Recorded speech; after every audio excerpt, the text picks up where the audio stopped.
Coucou à tous, petit rappel sur la mythologie. Toute forme de mythologie d'ailleurs, hindoue, nordique, grecque, etc.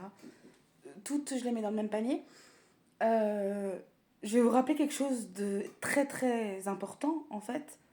Toutes les mythologies ont des listes de divinités, mais la seule différence entre les unes et les autres, c'est juste les prénoms. Voilà.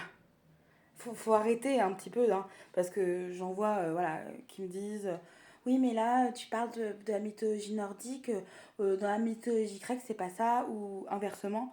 Mais si, en fait, si, il y a une histoire, une vérité, d'accord. Et les divinités ont des milliards, enfin, des milliards, j'abuse, des milliers de prénoms différents, au vu des nombreuses vies qu'ils ont eues, et aussi parce que, en fonction des endroits où ils allaient, bah, pour se protéger, ils ont pris d'autres prénoms, ils se sont fait appeler différemment, mais ça reste les mêmes personnes. Comme Vénus, Aphrodite, c'est la même personne, vous voyez.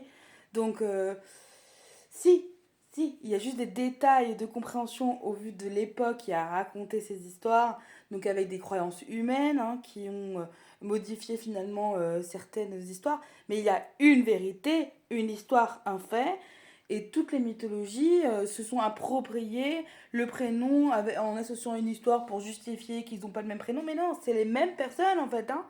Je veux dire, il, y a, il y a des divinités en dualité, des divinités en fantastique, etc. Il y a des divinités pour chaque univers, mais parfois il y a les mêmes divinités sur plusieurs univers.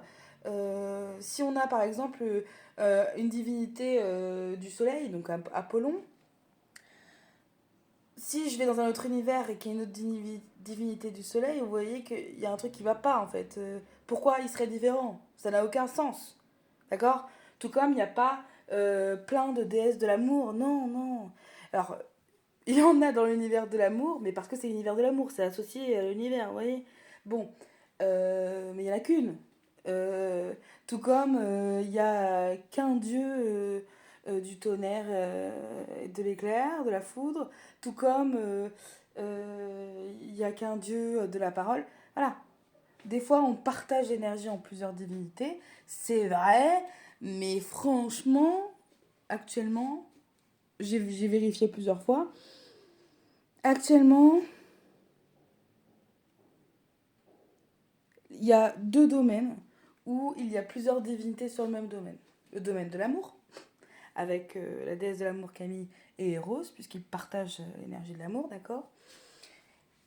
Et puis sinon, il y a tout ce qui est relatif à la magie, donc les divinités liées à la sorcellerie.